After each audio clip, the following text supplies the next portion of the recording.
Merci Seigneur. Bénis ce temps cet après-midi, que tu puisses être là, nous enseigner à travers Matthieu, qu'on puisse grandir dans notre compréhension de ton évangile, Seigneur. Alléluia. Bon, ben, on va commencer. Merci Seigneur.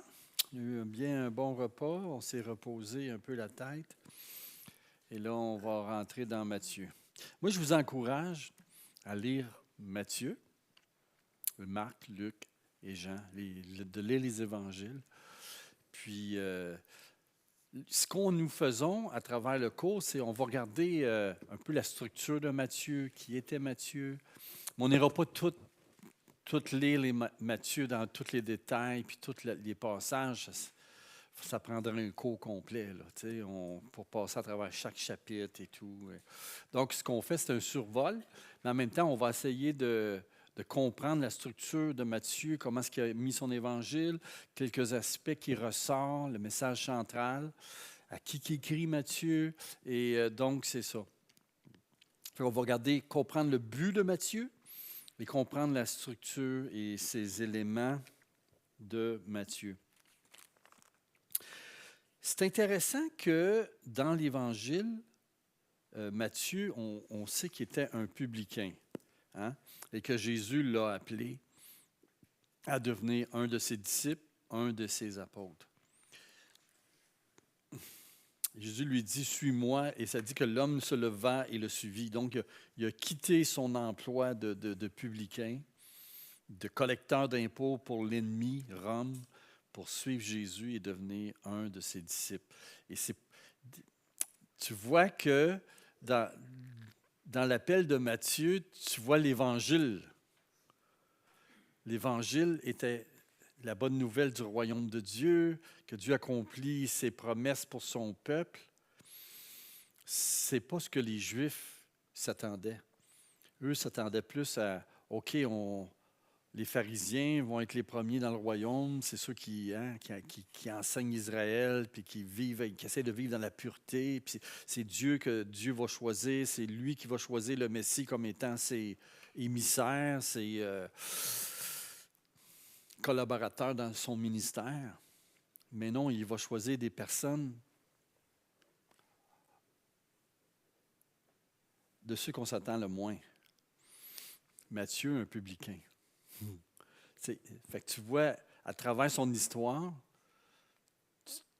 son témoignage, c'est que j'étais pécheur, Jésus est venu, il a pardonné mes péchés, m'a offert de vivre une nouvelle vie et maintenant je le sers. Parce que Matthieu veut dire don de Dieu. Hein? Donc, il est devenu un don de Dieu pour son peuple. Et c'est intéressant qu'il a écrit son évangile, puis on va le voir, avec un caractère très juif. Donc, il voulait atteindre les Juifs avec son évangile. Mais on voit qu'à travers Matthieu, c'est l'évangile de Jésus à travers lui. Je trouve ça super, le lien entre la bonne nouvelle et l'histoire de Matthieu et comment lui-même va devenir un outil de Dieu pour l'Église et pour la propagation de l'Évangile à travers tout l'Empire. Donc, c'est vraiment particulier. Matthieu se présente, c'est comme, et ça c'est une théorie, mais c'est logique. Il se présente comme un scribe de Jésus, un disciple qui est scribe, qui va prendre des notes pour le Messie, pour Jésus. Et dans son évangile, le mot scribe revient plusieurs fois, comparativement aux autres évangiles. Et quelquefois, par exemple, comme l'évangile de Luc va partager que il va parler beaucoup des pharisiens, des publicains, il va parler des sadducéens, il va parler des docteurs de la loi, mais le nombre de fois qu'il nomme le mot scribe, à comparer à Matthieu, je n'ai pas les chiffres exacts, mais vraiment, on voit que Matthieu, le mot scribe, revient plusieurs fois. Un verset que Matthieu va dire à un moment donné dans l'enseignement de Jésus, qui est le seul à dire d'ailleurs, il va dire, après avoir prêché les paraboles du royaume des cieux, Jésus leur dit ça, c'est pourquoi tout scribe instruit de ce que regarde le royaume des cieux est semblable à un maître de maison qui tire son trésor de choses nouvelles et des choses anciennes.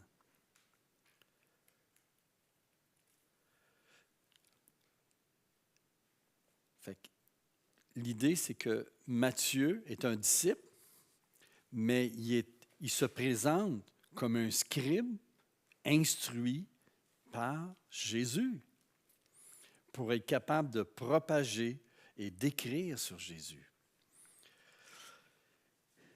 En fait, il est en train de dire que Matthieu est devenu sage en apprenant de Jésus, le roi sage, comme Salomon.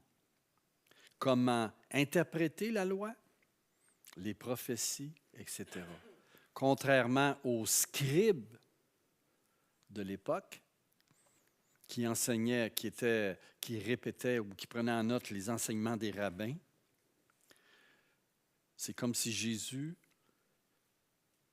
forme une école de disciples scribes qui vont propager son enseignement, qui est une alternative aux autres scribes de l'époque, les pharisiens, les sadducéens. Et vous savez, il y avait 6 catégories de scribes à l'époque. Il y avait les scribes royales. Tu sais, pensez dans Esther, lorsque ça dit que le roi Assyrus, je crois, il a fait lire les chroniques. Puis là, ça raconte à un moment donné Mardoché qui avait fait un acte. C'était écrit dans les chroniques. Un scribe royal écrivait et lisait les choses qui s'écrivaient dans la cour et ce qui se passait dans l'histoire à l'époque. Donc, c'était un scribe engagé par le roi. Tu avais aussi des scribes qui étaient comme des secrétaires, qui prenaient des notes. Ça pouvait être également un scribe, pouvait devenir il enseignait l'éducation aux enfants à l'école. Étaient des scribes. Un scribe, ça pourrait être comme Esdras, où ce qu'il était un scribe versé dans la loi de Moïse pour être capable de l'expliquer au peuple comment vivre selon cette loi dans l'ère moderne, ou ce qu'ils étaient pour eux modernes à l'époque, là, parce que ça faisait des années avant la déportation de Babylone, puis ils avaient perdu un peu le sens de la culture, puis de la vie d'Israël à cette époque-là. Puis Moïse avait écrit des choses comme dans un contexte. Et là, Esdras, qui était un scribe, instruit dans la loi pour expliquer au peuple de cette époque. Ensuite, vous aviez les scribes dans des associations, des scribes dans des villages. Et c'est intéressant que Matthieu débute son évangile en écrivant le livre de la généalogie. Et c'est intéressant, le mot Matthieu. Je vais vous le lire. C'est pour ça qu'il y a plusieurs raisons, mais c'en est une qu'on dit, OK. Regardez ce que ça dit. Ça dit généalogie de Jésus-Christ, fils de David, fils d'Abraham. Généalogie. En fait, c'est le livre. Voici le livre de généalogie. C'est un scribe. Comprenez-vous? C'est un scribe qui écrit. C'est ça qu'on voit que ça ressort. Dans Matthieu 23, 34, Jésus dit, « Voici, je vous envoie des prophètes, des sages et des scribes, et vous allez les rejeter. » Des scribes. Fait que Matthieu est un scribe, voyez-vous? Il dit, « Vous tuerez et crucifierez les uns, vous battrez de verges les autres dans vos synagogues, et vous les persécuterez de ville en ville. » Et là, Jésus va il va annoncer la destruction éventuellement du temple. Mais on voit l'idée de scribe, Matthieu, ça ressort de son évangile et se présente comme un disciple, mais un scribe, un disciple qui va écrire, qui écrit pour Jésus, qui va être chargé de propager l'enseignement et le message de Jésus. Vous voyez, ça, il se présente comme ça, Matthieu. Mais c'est logique, parce que quand vous regardez, c'est quelqu'un qui est un publicain, donc Qu'est-ce qu'il fait, le publicain? Il garde des archives. À qui appartient le terrain? Combien y a-tu payé ça, taxes à César? Voyez-vous? Donc, c'est quelqu'un qui est méticuleux, puis ça, et de dire que l'Évangile de Matthieu a été écrit par Matthieu, parce qu'il n'y a pas de nom dans l'Évangile qui dit « Voici, je me présente Matthieu, c'est moi qui écris l'Évangile ». Mais l'Église, très tôt, lorsqu'on avait les rouleaux, un rouleau de Matthieu, un rouleau de Luc, les Évangiles sur des rouleaux de parchemin, c'était l'Évangile selon Matthieu. L'Évangile selon Luc. Là, c'est selon Matthieu, voyez-vous? C'est Matthieu qui a écrit ça. Donc, très tôt, la tradition a dit que c'était Matthieu l'auteur de cet évangile. Et quand tu regardes ça, le portrait avec les différents disciples, tu dis, OK, ça fit avec le portrait. Tu vois que ça fit avec Matthieu. Bien, ça veut pas dire qu'ils sont des scribes dans un sens, ils vont écrire l'histoire du roi des rois. Ils sont des scribes, mais Matthieu, lui, se présente comme ça. Pourquoi, j'en ai aucune idée, mais il se présente comme ça. Je ne sais pas pourquoi. Oui, exactement. Oui, puis la manière qu'il raconte les choses, tu vois qu'il connaissait la médecine. En tout cas, il y en a qui ont dit, il y a des aspects de sa médecine, comme la maladie de la femme qui avait les pertes de sang pendant 12 ans, puis qui allait voir des médecins. Donc, on voit que tu perçois sa manière de raconter l'histoire, qu'il y avait des mots, la technique. Bon, il ne faut pas aller trop loin là-dessus, parce qu'il n'était pas médecin, lui, il était les taxes. Donc, c'était quelqu'un qui... Et c'est plausible que c'était un de ceux qui devait avoir des tablettes puis écrire des choses. Voyez-vous? Il était le scribe, celui qui... Et si, juste une petite parenthèse, je vais parler de Chosen, la série de Chosen. Si vous allez voir le Chosen, Matthieu, là-dedans, il le présente comme un peu autiste. Moi, je pense que c'est un peu... Bon, c'est une série, c'est pas parfait, là.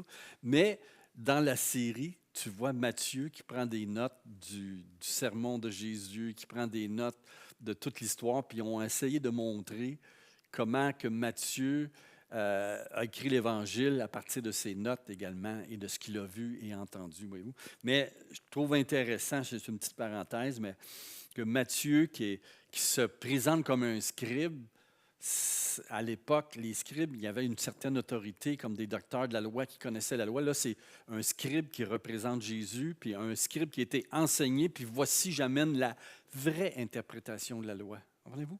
Il se présente comme un scribe. Donc, c'est intéressant. L'autre chose, la structure de Matthieu, souvent dans l'Antiquité, on s'intéressait beaucoup aux actions et aux paroles d'une personne. Okay? Lorsqu'on écrivait la vie de César, la vie d'Auguste, qu'on a vu tantôt, on s'intéressait beaucoup aux actions d'une personne, les œuvres qu'il a fait, les choses qu'il a fait, et aux paroles, l'enseignement ou les paroles qu'il a dit.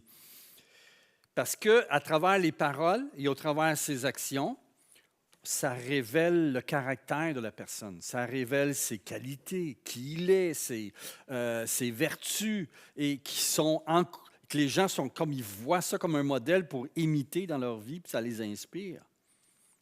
L'Évangile, donc, les biographies s'intéressent aux actions et aux paroles. Et la manière dont Matthieu va structurer son Évangile, il va structurer les actions de Jésus et avec des blocs d'enseignement de Jésus. Voyez-vous? Les actions et les paroles. Pour ça, on dit que c'est un bios, c'est une biographie. L'Évangile de Jésus s'ouvre sur la généalogie et ensuite, il y a le récit de sa naissance et sa petite enfance. La généalogie, on va comprendre tantôt pourquoi c'est important, mais aussi sur le début de sa vie. Les vies, les bios, incluaient souvent des brefs récits sur les ancêtres de celui à qui on parle, les descendants de telle famille, c'était de sang royal, etc.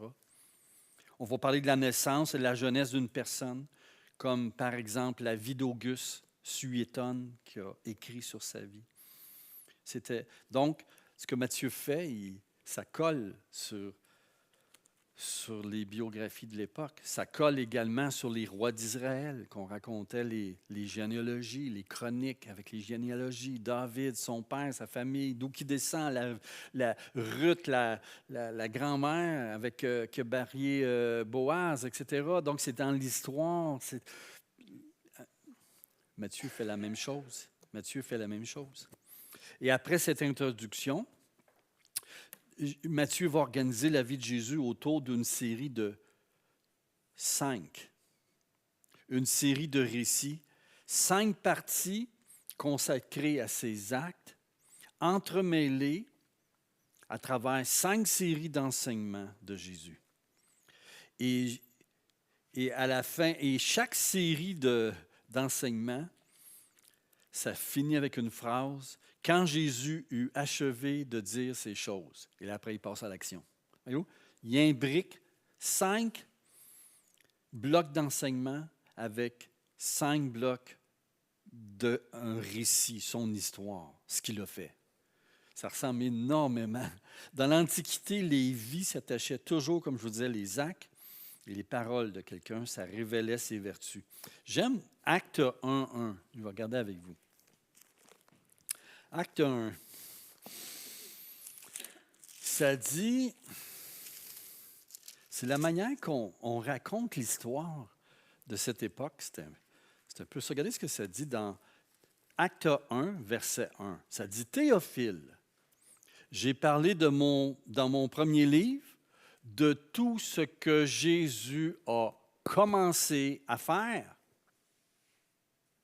Et 2, et d'enseigner dès le commencement. Voyez-vous? Faire et enseigner. C'est une biographie. Mais il dit, ce que j'aime de Luc, ça dit, il a commencé. Ça sous-entend qu'il continue à travers l'Église. Voyez-vous? Mais j'aime le mot, l'idée ici. Commencer de faire les actions d'une personne et ses paroles, enseigner, voyez-vous, jusqu'au jour où il fut enlevé au ciel. Mais donc, on voit cet aspect de faire, d'action et de parole à travers ça. En conclusion, à la fin, Matthieu va relater les événements qui ont précédé la mort de Jésus, son arrestation, son procès, ainsi que sa crucifixion, sa mise au tombeau, et ça s'achève sur la résurrection et son appel à faire des disciples à toutes les nations.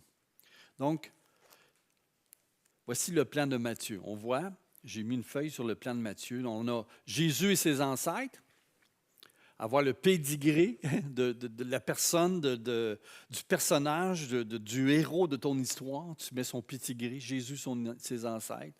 On parle de sa naissance, l'enfance de Jésus, que déjà dès la naissance, il y avait des caractéristiques. Si on fait une biographie, ça serait comme ça.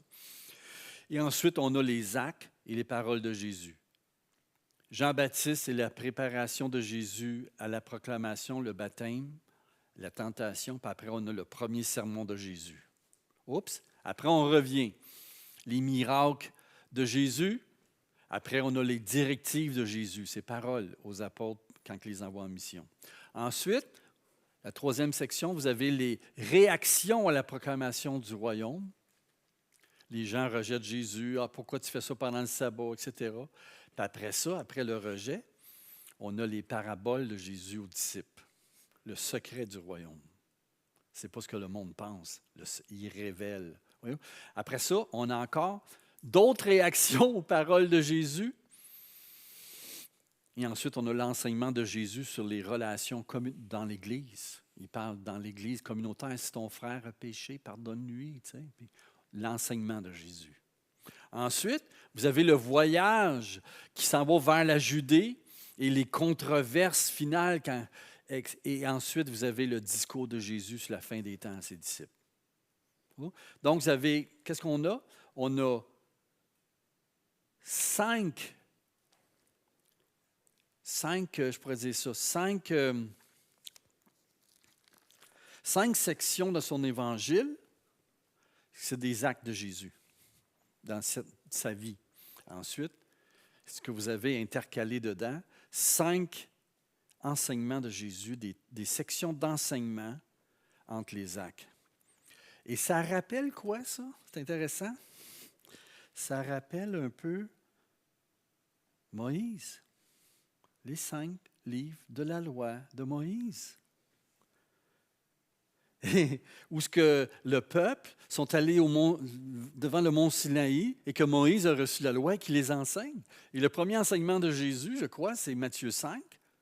Dans Matthieu, les disciples sont rassemblés. Jésus est sur la montagne et il enseigne ses disciples. Il y a un lien à faire entre Moïse,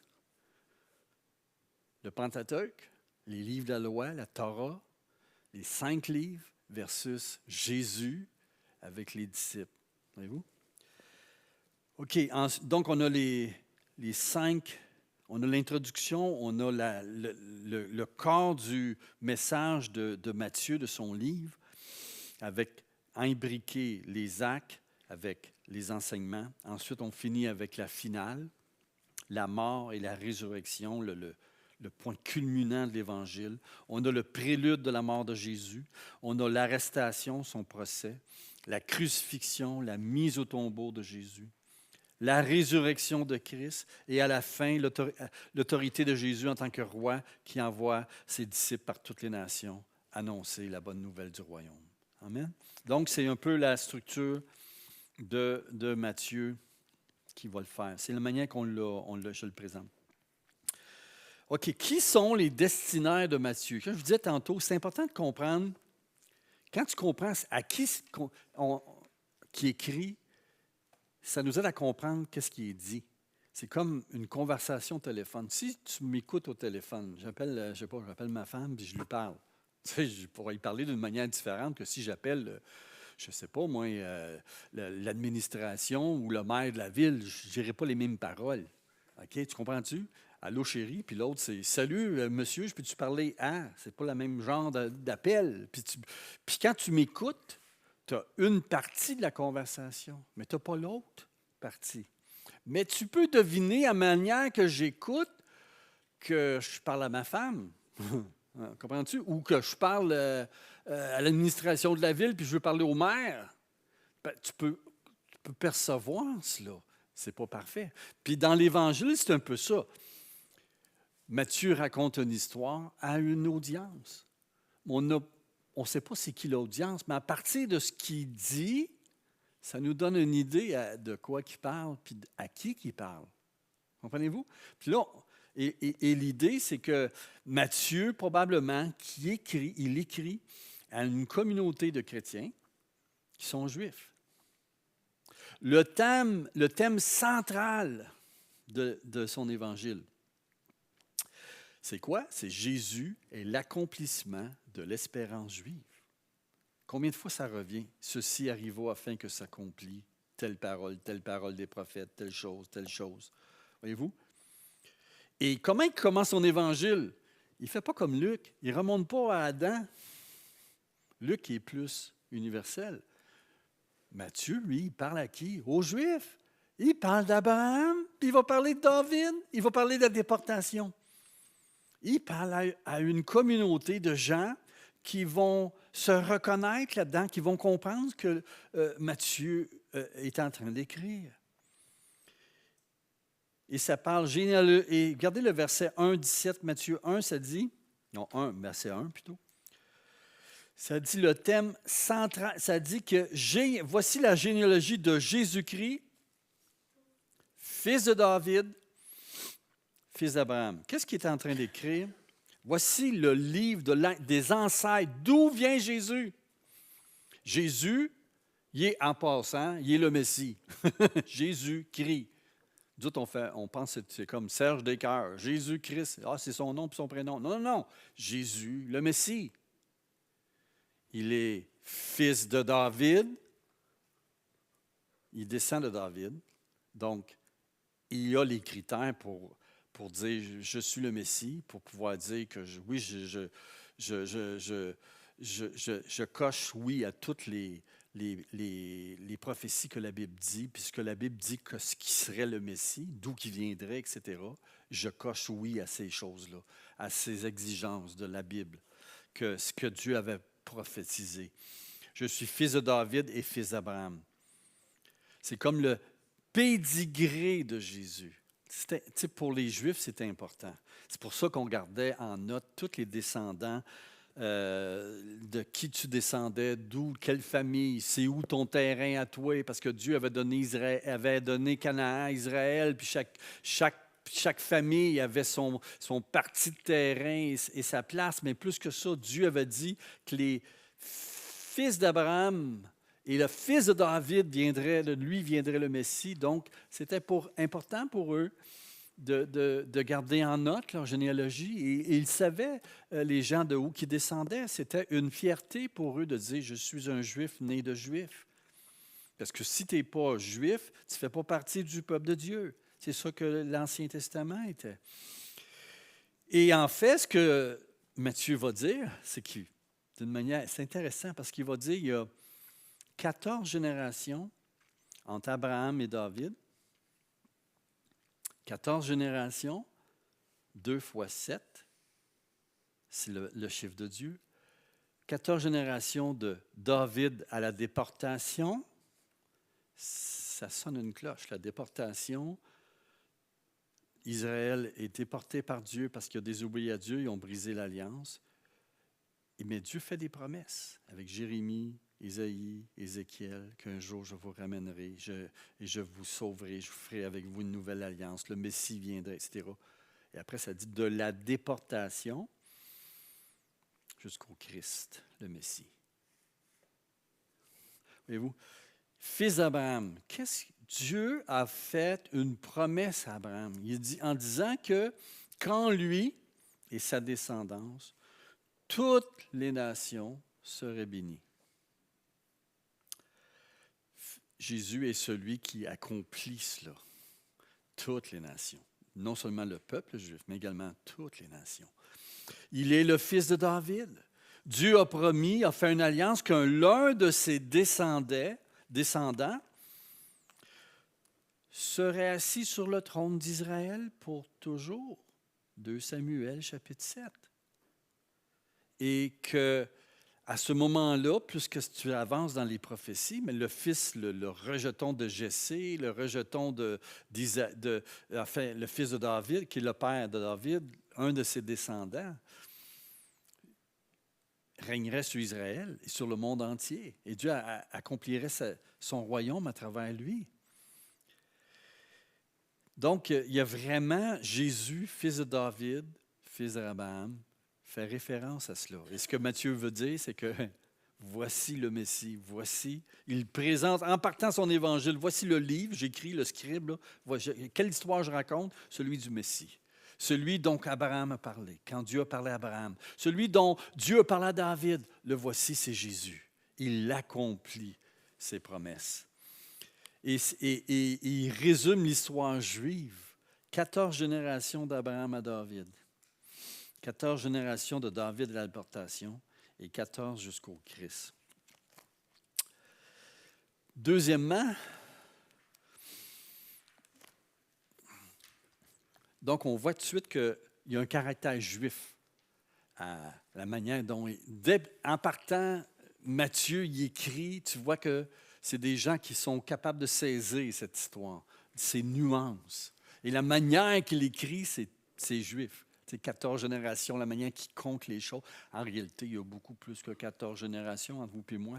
Ce n'est pas chronologique, c'est je suis descendant de, voyez-vous. C'est souvent, et c'est pour ça que la généalogie de Matthieu, à un moment donné, tu réalises qu'elle est différente de celle de Luc. Tu dis, pourquoi? Jusqu'à David, c'est pas mal semblable, mais après, c'est différent. Il y en a qui disent c'est Marie, l'autre c'est Joseph. Mais en réalité, c'est dur à dire. C'est pas tout le monde qui est d'accord avec ça, mais en tout cas. Mais c'est toujours est-il que l'idée d'une généalogie, c'est pas chronologique.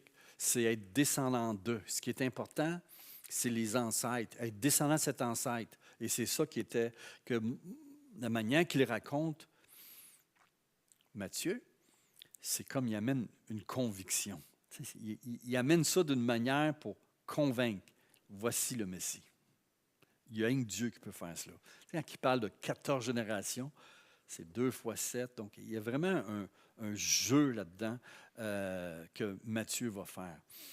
Matthieu est intéressé également d'écrire à propos de la façon dont Jésus accomplit l'Ancien Testament. Matthieu, il veut convaincre les Juifs.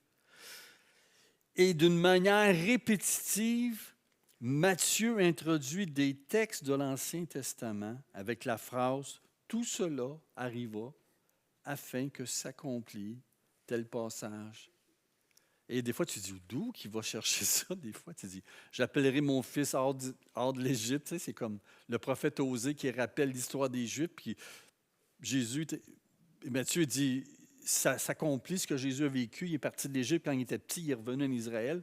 Ça accomplit ce que le prophète a dit. » Mais tu dis « Comment ça? » Ça parle pas. Le prophète ne parle pas de Jésus, il ne parle pas du Messie, il parle du peuple juif, de son expérience. Fait qu'il est en train de dire que Jésus réalise l'espoir d'Israël. Ce qu'Israël a vécu, ça avait un but, ça pointait un jour vers le salut que Dieu accorderait. Son histoire a un but et Jésus accomplit ce but. Il est le Messie qui amène le royaume messianique. Voyez-vous? Donc, c'est vraiment... Regardez ce que ça dit. Ne croyez pas, Matthieu 5. Ah non, on va commencer avec Matthieu 1. Tout cela arriva afin que s'accomplisse ce que le Seigneur avait annoncé par le prophète. Je pense que c'est quand Jésus est né. Tu sais, ça dit que la Vierge deviendra enceinte. Mais quand tu lis le passage, puis n'importe qui a lu ce passage-là dans le temps de Jésus, il n'aurait pas compris ça comme Matthieu l'a compris. Mais pourtant, c'était ça. Mais c'est là qu'on voit qu'à travers le Christ, la réalité vient. Mais même quand on lit l'Ancien Testament, sans la lumière de Christ, on ne peut pas comprendre. Mais Matthieu amène ça. Cet aspect-là d'accomplissement. Matthieu 5, quand Jésus dit « Ne croyez pas que je suis venu pour abolir la loi et les prophéties ou les prophètes.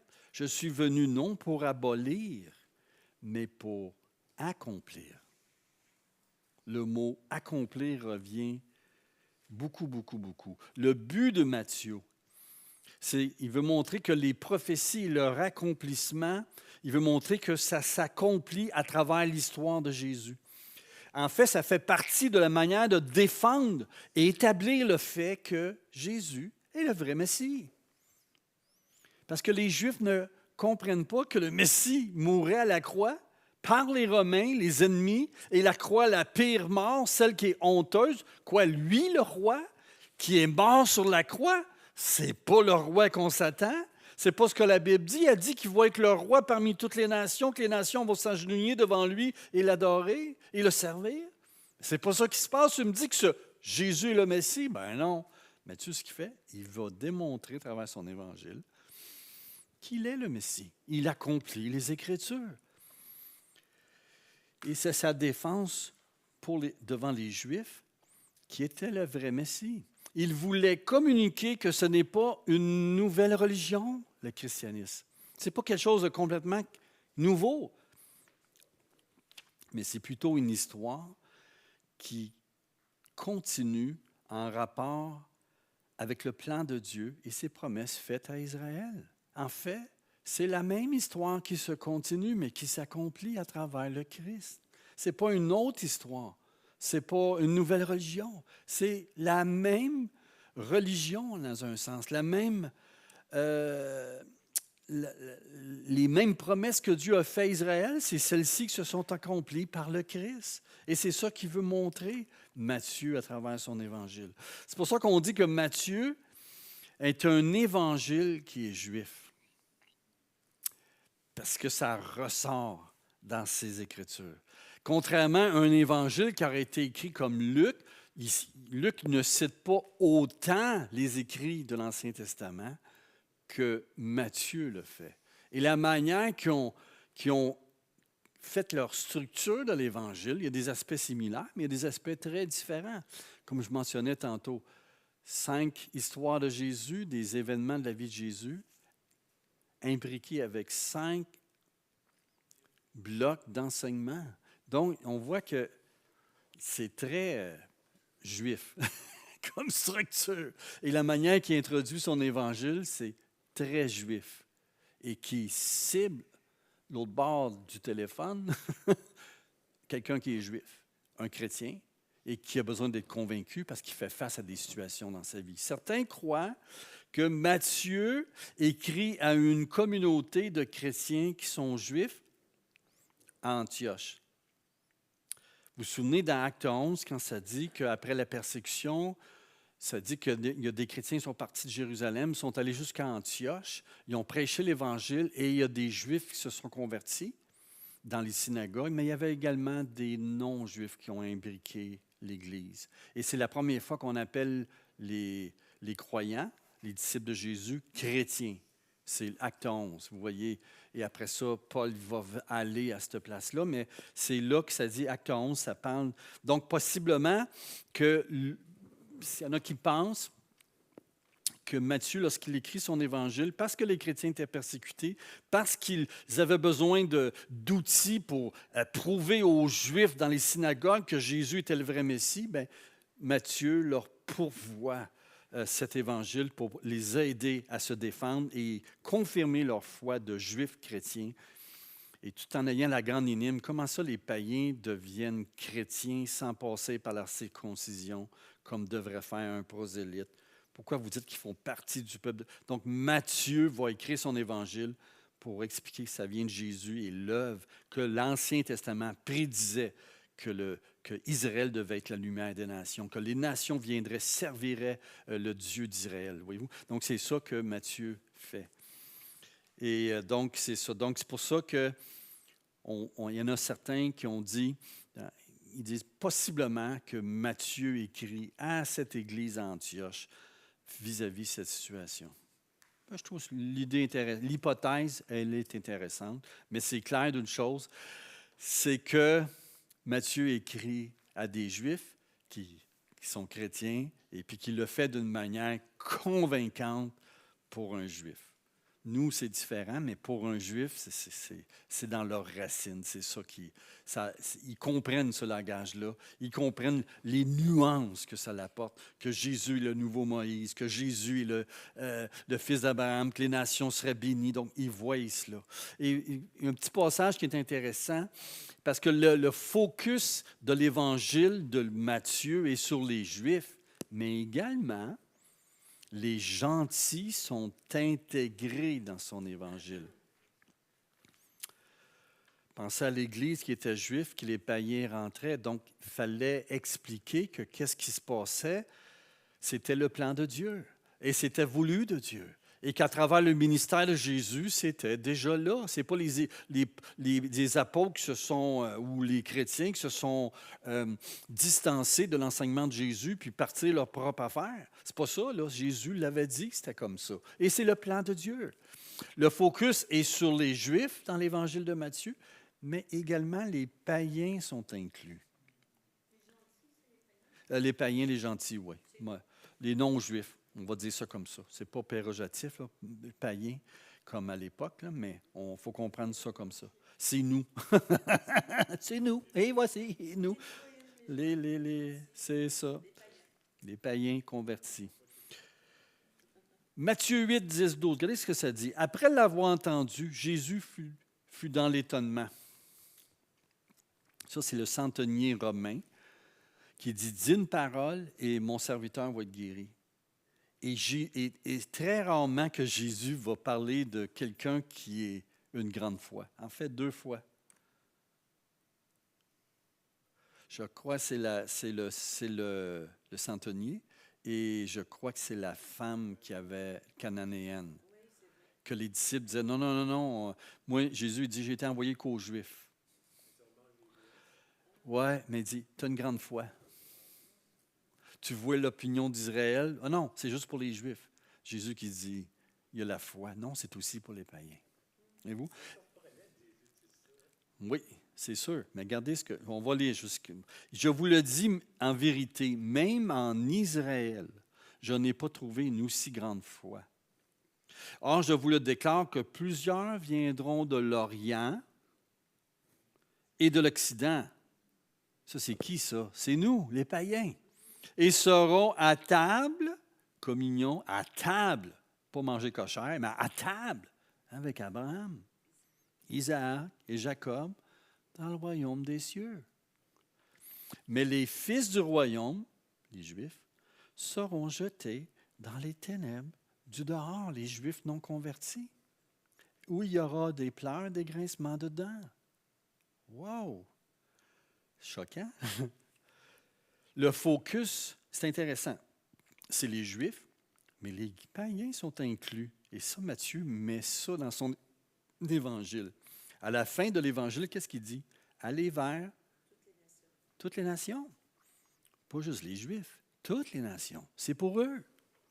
Abraham, à travers duquel il est fait mention que les nations seraient bénies avec lui par sa descendance. Voyez-vous? Les gentils, intéressant, dans la généalogie que Matthieu fait, il nomme 3 femmes non juives.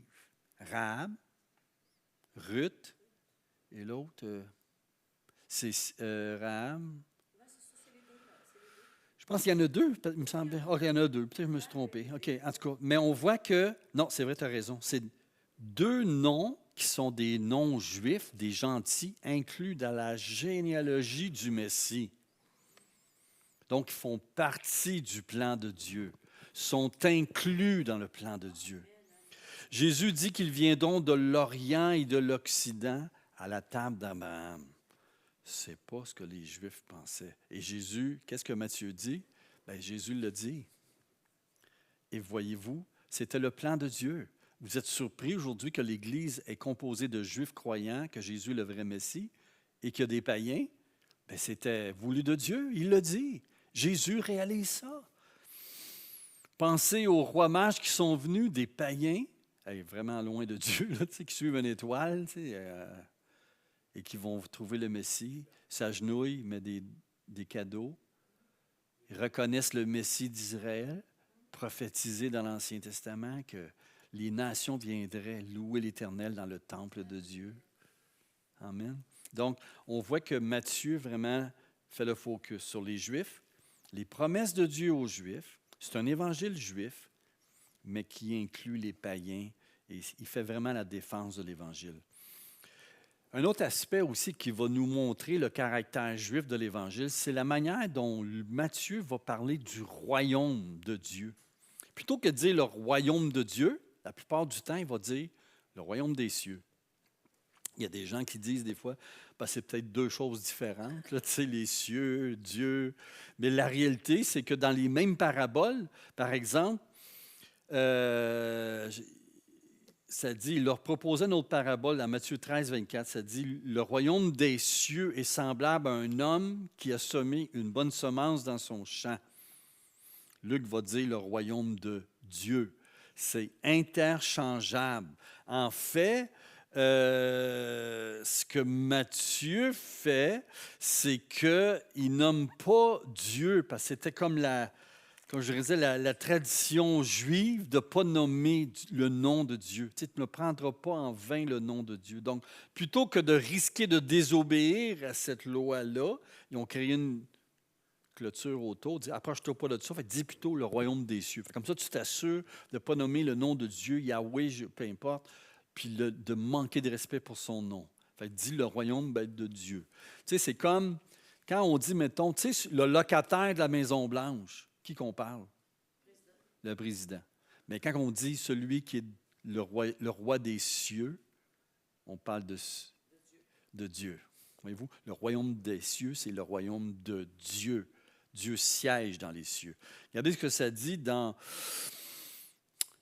Psaume 2, on l'a lu tantôt, mais je vais vous le lire encore. Ça dit, voici ce tumulte parmi les... Pourquoi ce tumulte parmi les nations? Ces vaines pensées parmi les peuples. Pourquoi les rois de la terre se soulèvent-ils et les princes se liguent-ils avec eux contre l'Éternel et contre son oint? Brisons leurs liens, c'est ça qu'ils disent. Délivrons-nous de leurs chaînes. Regardez, celui qui siège dans les cieux rit. Le Seigneur se moque d'eux. Le royaume des cieux. C'est qui siège dans les cieux? C'est le Seigneur, c'est Dieu. Voyez-vous? Donc, comme je vous dis, c'est ça que Matthieu fait. C'est pour ça que je dis le caractère juif de l'Évangile. Dans la manière dont il écrit Matthieu, il va dire le royaume des cieux plutôt que de dire le royaume de Dieu. Il écrit des Juifs. Voyez-vous? Et j'aime ça quand Jésus, ça dit dans Matthieu 4, 17, le premier message que Jésus a dit, « Repentez-vous car le royaume des cieux est proche. » Marc va dire, « Le royaume de Dieu. » C'est un autre. Encore, on voit vraiment l'aspect juif de l'Évangile. Mais que veut dire Matthieu par le royaume des cieux? Hein? En fait, ce n'est pas une place géographique. Ce n'est pas le royaume des cieux. Le royaume des cieux. En fait, ce qu'il veut dire, c'est plutôt le fait que Dieu règne. Le règne des cieux, le règne de Dieu.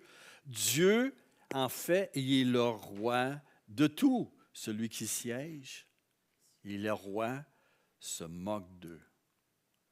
Ah, enlevons ces chaînes sur nos vies, on ne veut rien savoir de Dieu. Mais Dieu se moque de cela. En fait, c'est Dieu qui règne. Dieu est roi de tout. On sait que le péché est dans le monde.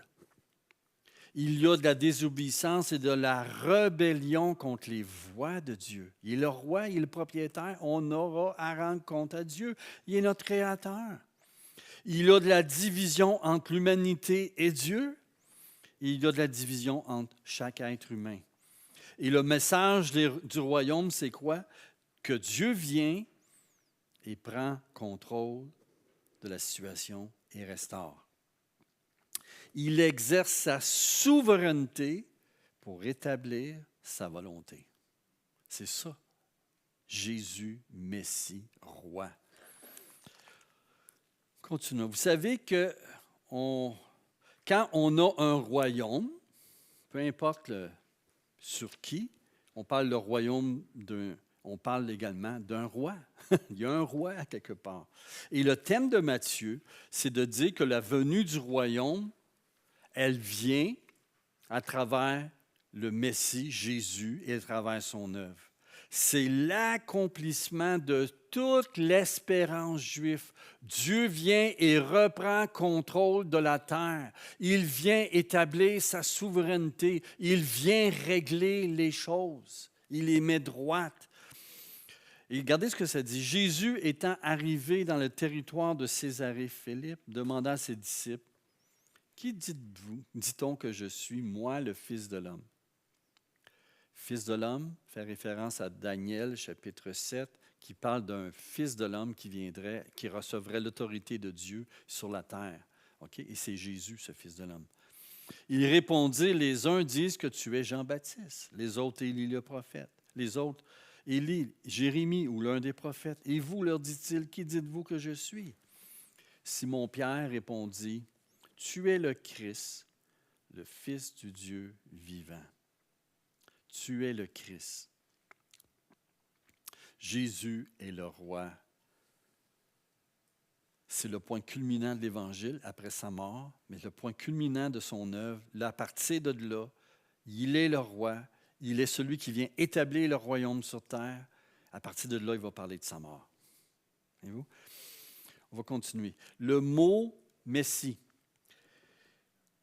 Dans Matthieu 16, ça dit « Dès lors, Jésus, comme je disais, commença à faire connaître à ses disciples qu'il fallait qu'il aille à Jérusalem. » Dès qu'il a dit, ils ont reconnu qu'il est le Messie, tout de suite, Jésus leur dit « Il faut que j'aille à Jérusalem, que je souffre beaucoup de la part des anciens, des principaux sacrificateurs et des scribes, en guillemets, qu'il fut mis à mort et qu'il ressuscita le troisième jour. » Le mot Christ, c'est Christos en grec, c'est la traduction du mot en araméen Mashiach. Celui, en fait, ça signifie celui qui est oint, le roi promis. Mais il y a un problème qui se passe, c'est que Jésus est le roi promis, mais il va être crucifié. Il va subir un déshonneur extrême, même la mort sur la croix. Comme un vulgaire criminel. Et comme quoi que même l'usurpateur, celui qui est notre ennemi, César, crucifie notre roi Messie. Il y a un problème. Et les disciples ne comprennent pas. Et personne ne comprend. Mais Jésus dit, il faut que ces choses arrivent. C'est le grand problème du Nouveau Testament. Et c'est ce que Matthieu essaie d'expliquer aux Juifs et à l'Église également, que Jésus est le Messie. Il réalise toutes les promesses et il va les réaliser dans le futur également, mais qu'il va d'abord souffrir et mourir et être rejeté. Mais il va ressusciter des morts. Et Matthieu répond à ce dilemme, à ce problème. Jésus est le Messie, mais comment ça qu'il doit mourir comme un vulgaire criminel et plus que ça, humilié sur la croix, la pire mort déshonorable, maudit de Dieu. Comment peux-tu dire qu'il est le Messie? Ça ne marche pas. Mais il faut comprendre la manière dont, quand Jésus est ressuscité, après, ça dit qu'il a pris du temps avec les disciples. Puis il leur a expliqué comment, en regardant les Écritures, la loi de Moïse, les psaumes, les prophètes, que ça prophétisait que le Messie mourrait à la croix et qu'après sa mort, le royaume serait propagé, la parole du royaume, que les gens vont pouvoir entrer dans ce royaume en recevant le pardon des péchés. Mais les disciples n'avaient jamais compris cela. Et il n'y a aucun juif de l'époque qui avait compris ça. D'ailleurs, Ésaïe 53, on va le lire ensemble, OK? Ça dit, ça prophétise, c'est Ésaïe qui prophétise, avant la déportation à Babylone, avant que Dieu décide de juger le peuple et le déporter, mais Dieu fait des promesses en les envoyant, qu'il va un jour revenir et qu'il enverrait son Messie, un serviteur pour rétablir Israël, rétablir une humanité finalement, avec Dieu, en relation avec Dieu. Regardez ce que ça dit en parlant du serviteur. Ça dit « mépriser et abandonner des hommes. Homme de douleur et habitué à la souffrance. Semblable à celui dont on détourne le visage, nous l'avons dédaigné, nous n'avons fait de lui aucun cas. Cependant, ce sont nos souffrances qu'il a portées, c'est de nos douleurs qu'il s'est chargé. Et nous l'avons considéré comme puni, frappé de Dieu et humilié. Mais il était blessé pour nos péchés, brisé pour nos iniquités. Le châtiment qui nous donne la paix est tombé sur lui, et c'est par ses meurtrissures que nous sommes guéris. En fait, ce que Matthieu, les apôtres, ce que Jésus, en fait, enseigne aux apôtres, et ce que Matthieu répète, c'est que Jésus va accomplir ses prophéties. Il va le faire pour nous, pour nos péchés. Mais à l'époque, lorsque Matthieu écrit, puis à l'époque de Jésus, quand il était sur terre, qu'il a fait son ministère, personne ne prenait ces paroles-là, disait « Voici le Messie va accomplir cela ». Personne ne faisait le lien entre les deux. Il pensait à autre chose. Personne n'avait dit « Voici le Messie va le faire ». C'est lorsque Jésus l'a fait, là qu'il va l'expliquer. Voici, c'est ça qui va arriver. Mais les disciples ne comprenaient pas. Parce que ce n'est pas ça qui leur était enseigné depuis qu'ils étaient tout petits. Le roi, le Messie, vient pour régner. Il vient enlever les Romains, puis il va établir son royaume éternel.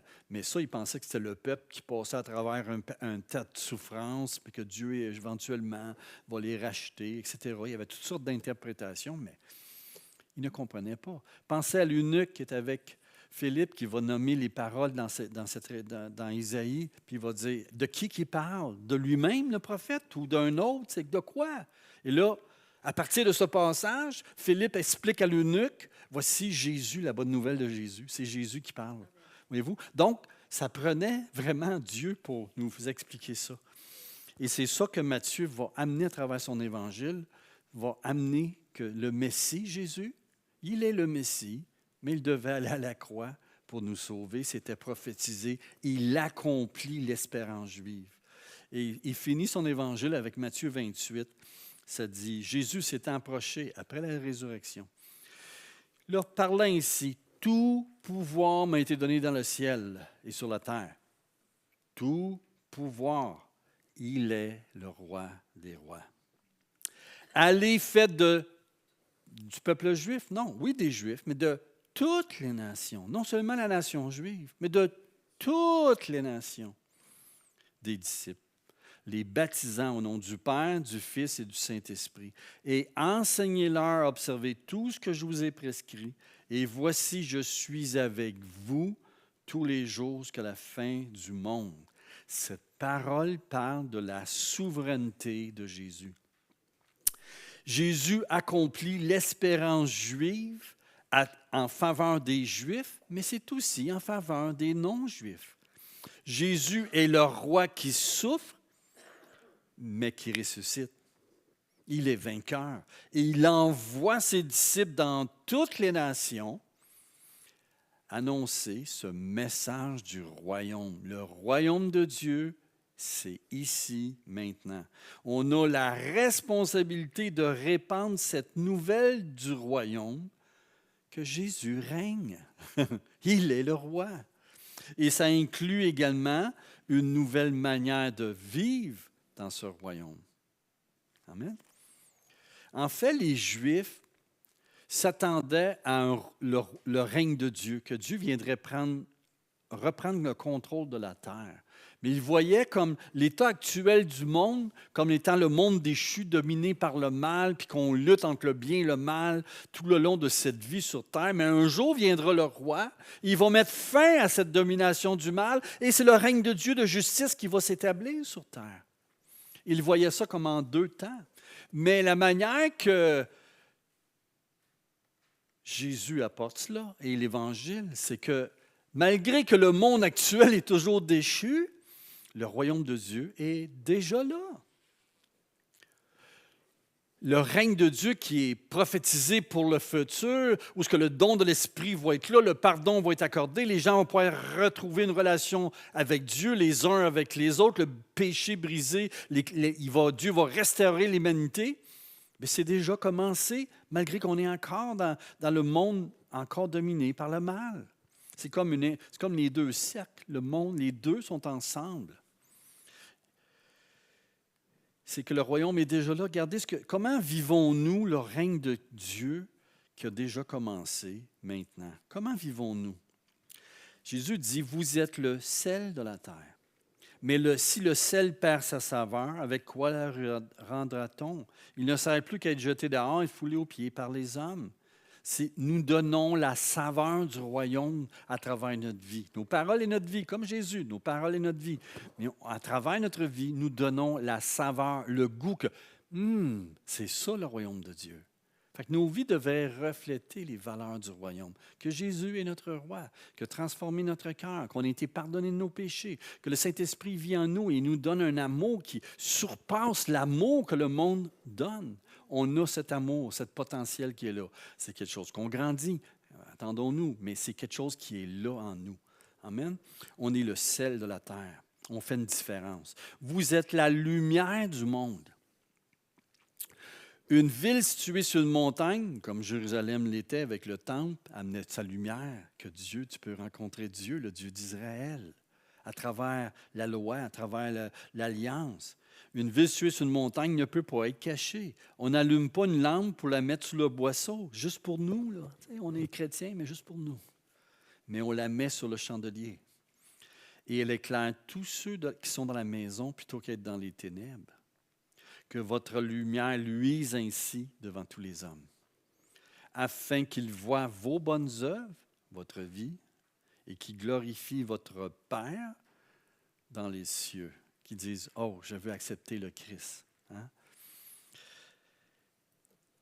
Et il y a une théologie de la vie chrétienne. Ma conduite, elle devrait être influencée par l'activité de Dieu. Le royaume est déjà là, Jésus règne, m'appelle à être un disciple, mettre en pratique sa parole qui va transformer ma vie. Le Saint-Esprit est là pour m'aider.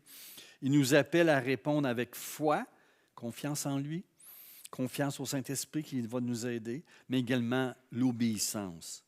Parce qu'il est le roi. Il y a des règles à suivre. Tu sais, Dieu, le roi a une volonté, on est ses sujets et on s'assujettit au roi. On est des pratiquants, pas juste des croyants. Ça demandait. Tu sais, des fois, on dit, je suis croyant, mais je ne suis pas pratiquant. Non, on est des pratiquants, pas juste des croyants. Amen. L'éthique du royaume, la manière de vivre dans le royaume de Dieu, parce qu'il est déjà roi, il règne sur nous, est une des clés de l'évangile de Matthieu. Tu sais, quand vous regardez le premier sermon, le sermon sur la montagne, ça répète ce que Dieu a dit par Moïse au peuple d'Israël, mais là, c'est à ses disciples. Et nous, il nous montre, voici, la loi dit ça, mais moi, je vous dis. Il amène l'accomplissement de la loi, de ce que ça signifie profondément, la loi. La vraie loi de Dieu. Et Jésus nous enseigne à mettre en pratique. L'éthique du royaume, c'est une des clés de l'Évangile, mais c'est également une éthique qui est personnelle, mais ça va toucher aussi nos relations avec les autres et encore plus nos relations dans l'Église, les uns avec les autres. Tu sais, ça dit, si ton frère a péché, va et repens-le, toi et lui seul. S'il t'écoute, tu vas gagner ton frère. S'il ne t'écoute pas, prends avec toi 1 ou 2 personnes afin que toute l'affaire se règle sur la déclaration de 2 ou 3 témoins. Ça ressemble un peu aux Juifs. S'il refuse d'écouter, dis-le à l'Église. Matthieu parle de l'Église. À l'époque de Jésus, l'Église n'existait pas. Fait que Jésus, on voit que Matthieu est en train de dire, là, hey, les boys, c'est pas juste aux Juifs que Jésus a prêché, là. C'est à vous autres, là, l'Église. Le sermon sur la montagne, ce n'était pas juste pour les pharisiens, c'était pour vous, c'était pour nous, les chrétiens, les disciples, c'est nous. Donc, c'est une éthique qu'on vit entre nous. Et voyez-vous? Donc, ça, c'est important, qu'il voit vos œuvres. Donc, salut, mon ami, bonne journée. Ça va travailler. Salut. Amen. Et vous savez, le royaume donc, Matthieu parle en conclusion, je finis quasiment mon cours là-dessus. Tu sais, ça dit, les pharisiens demandent à Jésus, quand viendra le royaume de Dieu? Les autres, ils pensent toujours, hein? 2 choses différentes. Le temps du royaume géré par les nations, le mal, etc. Maintenant, le royaume géré par Dieu et son roi. 2 choses distinctes. Il va venir un jour, mais quand il va venir, il va kick out le monde. Mais c'est pas ça qui arrive avec l'Évangile, c'est que malgré que c'est encore les nations qui dominent, le royaume de Dieu est déjà là. Le roi, il est déjà là. Et il nous appelle à annoncer le royaume, la parole du royaume, que Jésus est le roi, et de se mettre en règle avec Dieu, de recevoir le pardon de Dieu et d'entrer dans le royaume messianique, d'en faire partie. C'est un don gratuit, mais on est appelé à l'annoncer, malgré que le monde n'est encore pas changé. Ouais. Oui, entrer dans sa grâce, bien, c'est sûr, c'est un royaume de grâce, c'est la grâce de Dieu. Hein? Quand ça dit, les pharisiens demandèrent à Jésus, quand viendra le royaume de Dieu? Il leur répondit, le royaume de Dieu ne vient pas à frapper les regards. Ce n'est pas quelque chose à aller voir. Oh! Un jour, ça va pas être de même, mais dès maintenant, ce n'est pas de cette manière-là. On ne dira point, ah, il est ici, il est là. Car je vous le dis, voici le royaume de Dieu est au milieu de nous, au milieu de vous. C'est qui? C'est lui. Il est le roi et son royaume a commencé maintenant. Si tu me rejettes comme roi, comme Messie, bien, tu rejettes le royaume de Dieu. Tu n'en feras pas partie, mon ami. C'est ça qu'il est en train de dire. Le critère qui va dire dans le royaume, quand Jésus va revenir, le ciel et la terre feront un. Il va renouveler et il n'y en aura plus de mal. Ça va être fini. Mais là, on est encore là, dans ce monde-là, mais en ayant le Saint-Esprit qui est en nous pour vivre pour Christ, parce qu'il est le roi. On le reconnaît. Mais quand on est là, c'est pourquoi j'arrive à dire ça? OK. Le royaume est déjà là, mais ceux qui l'auront rejeté, le royaume de Dieu, quand Jésus va revenir, qu'est-ce qui va être le critère? Les brebis d'un bord, les boucs de l'autre. C'est qu'est-ce qu'ils auront dit de Jésus? Celui me confessera devant les hommes, je le confesserai devant mon Père. Voyez-vous, donc, et on est des serviteurs appelés à rendre compte à notre Maître Jésus de ce que nous faisons de notre vie. Est-ce que ça honore les priorités du roi des rois? Est-ce qu'on sert notre roi? C'est ça qui va être le focus du jugement ou du tribunal de Christ. Mais on fait partie de ce royaume-là. Et c'est ça qui est intéressant. Jésus dit, le royaume, il est au milieu de vous. Il ne dit pas, quelque chose qui s'en vient. Non, c'est maintenant. Voyez-vous? Mais un jour, il va être révélé dans sa plénitude, quand que Jésus va revenir. Mais en ce moment, il est déjà là. Et c'est ça que Matthieu va essayer d'amener. L'Évangile, en fait, en conclusion, Matthieu parle, l'Évangile de Jésus, c'est l'accomplissement. L'Évangile, c'est la bonne nouvelle du roi. C'est la bonne nouvelle que le roi est né, le roi règne. OK? Mais l'Évangile de Jésus, pas le faux roi ou le faux fils de Dieu comme César, mais le roi des rois, le vrai fils de Dieu. C'est l'accomplissement de l'espérance juive. À travers Christ, le règne est arrivé et on peut y entrer maintenant. Il est le roi qui a souffert pour nous racheter, nous pardonner et nous restaurer avec Dieu. C'était le but de Dieu. Il aurait pu dire, je ne veux rien savoir de vous, l'humanité, après Adam et Ève. Non, il a préparé un chemin pour ramener l'humanité à lui. Parce que c'est un Dieu d'amour, amen. Il est ressuscité, il nous invite à prendre part, à participer à la vie du règne de Dieu, de sa restauration, lorsqu'on accepte le Christ. Il nous appelle à prendre part à la vie du royaume. Il nous appelle à être sa communauté de disciples. On est une communauté de disciples, qu'on est disciples de Jésus. Et il nous envoie pour faire des disciples de toutes les nations. Ça vient avec. Amen.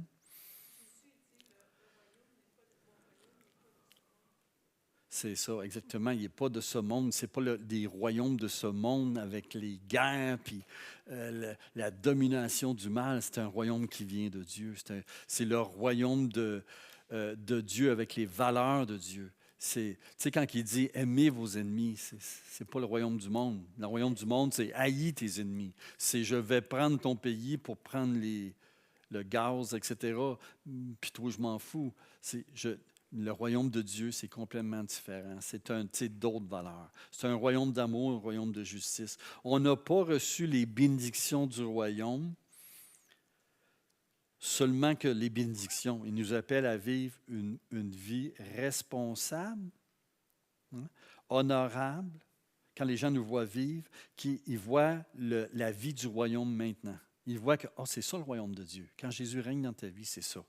Quelqu'un qui aime, quelqu'un qui pardonne, quelqu'un qui cherche la paix, quelqu'un qui ne se venge pas, mais qui prie pour ses ennemis, quelqu'un qui va, etc., qui va aimer comme Christ.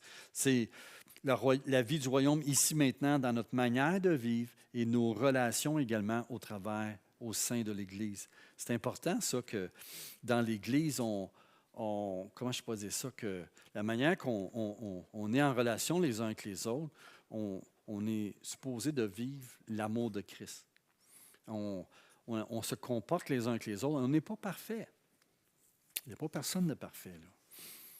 Et c'est pour ça qu'on est pécheurs, mais on est chrétiens. Jésus, déjà, les premiers fruits du royaume sont dans nos vies, l'amour, le pardon, mais c'est quelque chose qui va en grandissant. On parle d'un fruit. Ce n'est pas instantané. Oui, c'est instantané. Christ vient vivre en toi, mais il a besoin de grandir, prendre toute la place dans ta vie. Puis ça se fait graduellement.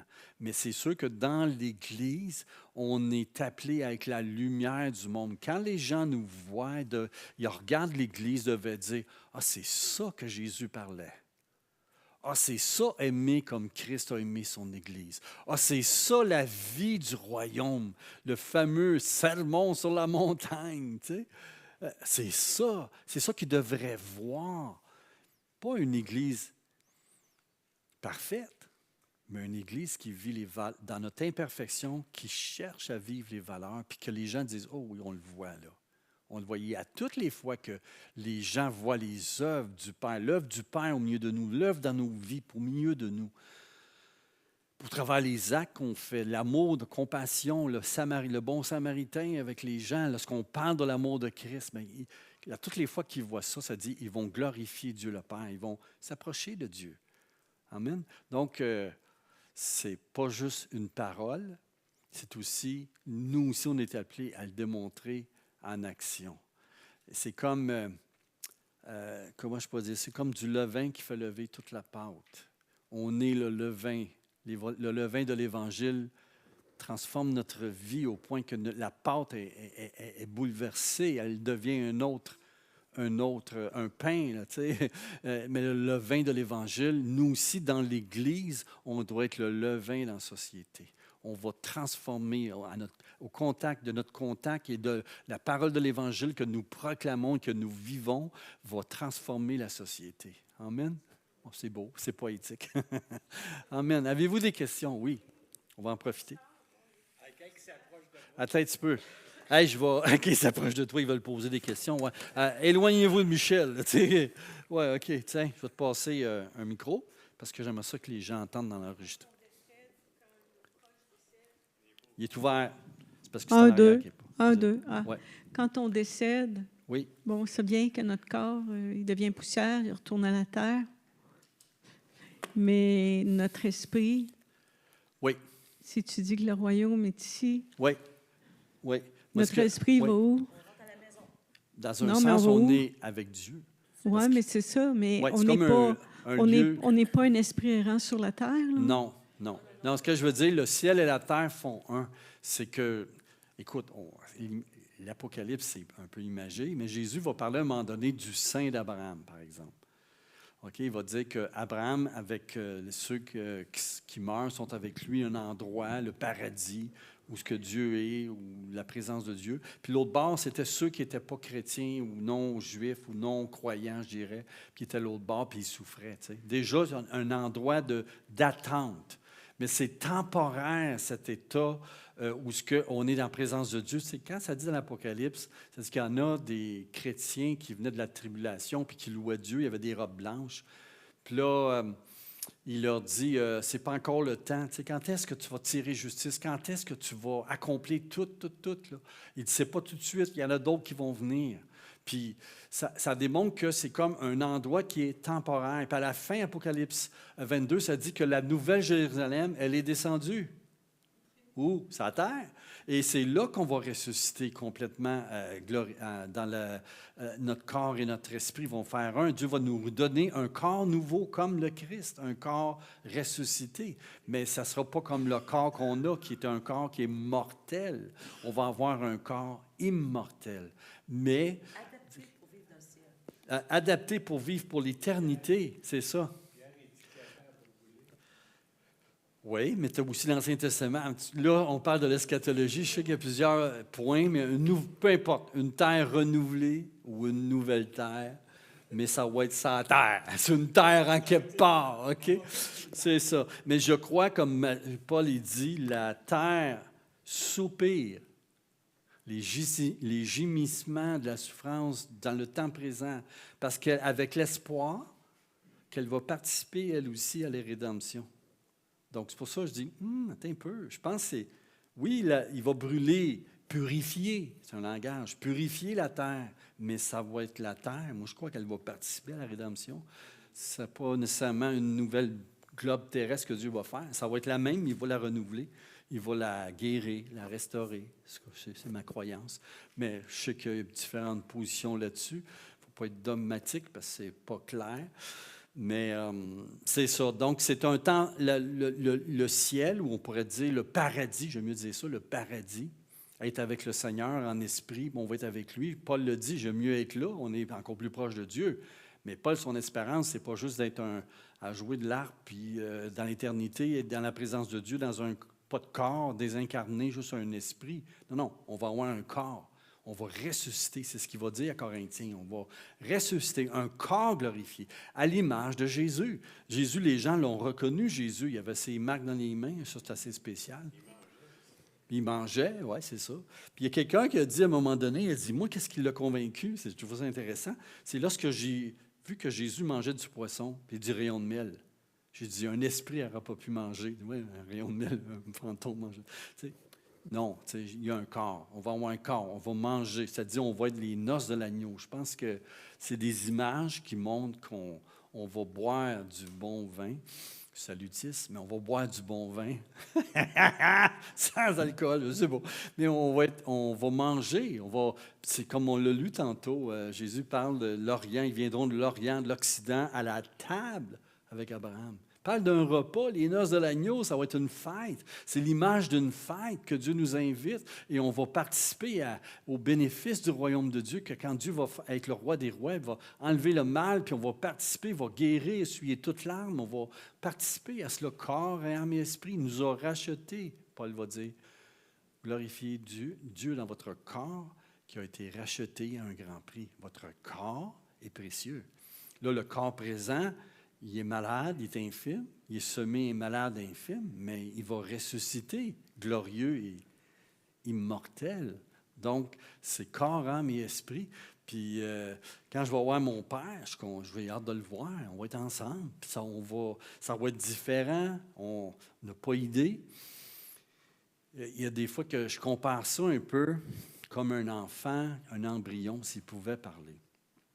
On lui explique à l'embryon, tu sais, quand tu vas sortir de là, tu vas vivre, tu vas manger, tu vas te promener, tu vas jouer avec des amis. Quoi?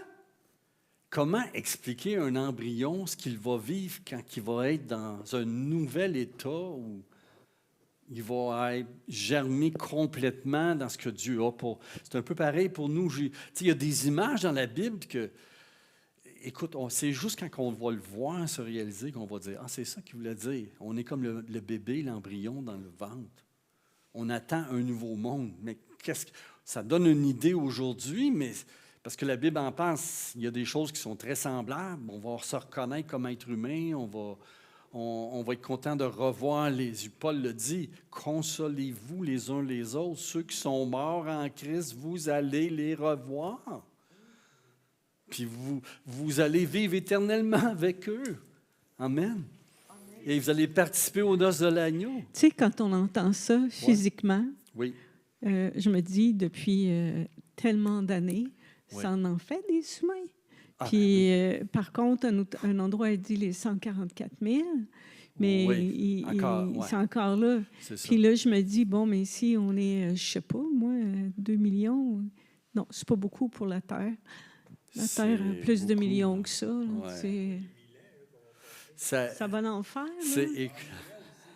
Wow. En tout cas, mais l'Apocalypse... C'est mortel.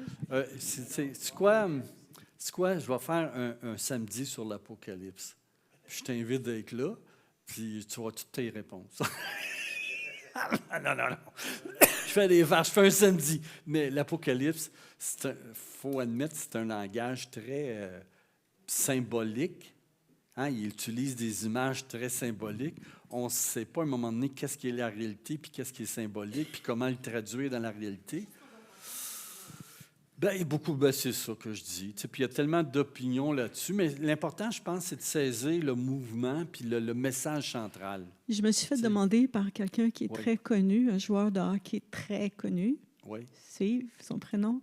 Il m'a demandé, c'est beau, mais si tu meurs... tu vas-tu au ciel? C'est où le ciel? Bonne question. C'est où le ciel? Qu'est-ce que tu lui réponds? Le ciel est en haut, puis l'enfer. Je m'étais dit, je vais lui reparler. OK. Si tu viens la journée de l'Apocalypse, hein? Michel, si tu viens la journée, je vais prêcher l'Apocalypse, vas-tu t'envoyer des réponses? Okay. Non, tu risques d'être déçu parce que je n'ai pas toutes les réponses, honnêtement. Hein? C'est quoi le dernier verset? Chapitre 22. Je viens bientôt. C'est ça, je viens bientôt. Quand? Je ne sais pas, mais c'est bientôt. Parce qu'il y a des gens qui nous posent des questions, puis à un moment donné, je veux donner les bonnes réponses. C'est ça, mais... tu as le droit de dire que des fois, tu ne sais pas. Bien, c'est ça. C'est ça. Mais une chose que je sais... Mais une chose que je ne sais pas c'est où, mais une chose que je sais, c'est que je vais être avec Dieu. Et ça me suffit. Je fais confiance. Tu vas être avec nous autres. Ah si, là, je t'endure. Mais au moins, tu vas être parfait. Là. Mais c'est ça. Mais on va être On va être avec Dieu, sa famille, on va se reconnaître. Quand ça dit à la table avec Abraham, quand Jésus était sur la montagne de transfiguration, Élie et Moïse qui étaient là, à quoi qu'ils ressemblent? On n'a aucune espèce d'idée. Mais comment ça que Pierre a dit, voici Moïse et voici Élie? C'est Jésus, c'est quoi? Oui.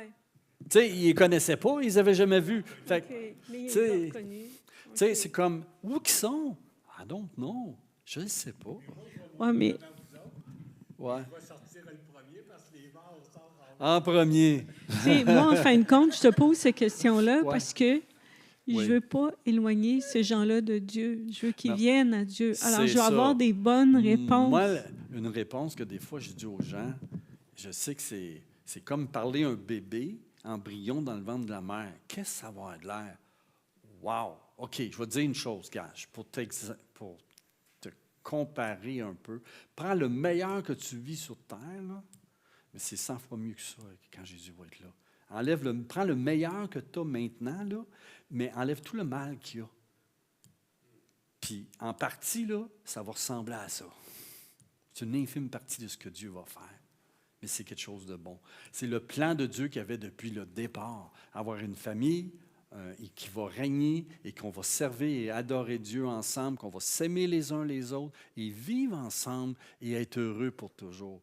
C'est cela. À quoi ça va avoir de l'air? Bien, écoute, on en a un petit goût, un avant-goût ici, dans l'Église, dans notre vie sur terre, mais ça va être une terre renouvelée, mais sans le mal, mais c'est à peu près ça.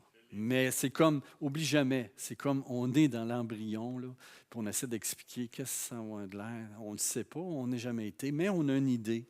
Parce que Dieu nous donne des promesses, nous dit des choses. Mais laissez-moi vous dire que si les Juifs et les chrétiens du premier siècle, les disciples de Jésus, n'ont pas compris Jésus avant que les choses se passent, c'est un peu la même affaire pour nous. Oui, c'est ça. Mais ce que je veux dire, c'est qu'il y a beaucoup de promesses dans la Bible. Il faut attendre l'accomplissement de dire ah, c'était ça qui parlait. OK, je comprends. Puis je suis pas mal certain que même. Il y a des prophéties aussi. Il y a des Oui, prophéties qu'on ne peut pas comprendre avant qu'elles se produisent. oui, c'est ça, exactement. Parce que ça nous dépasse. Oui, mais on connaît en partie. Mais quand ce qui est parfait sera venu, alors les prophéties, c'est partiel. C'est ça.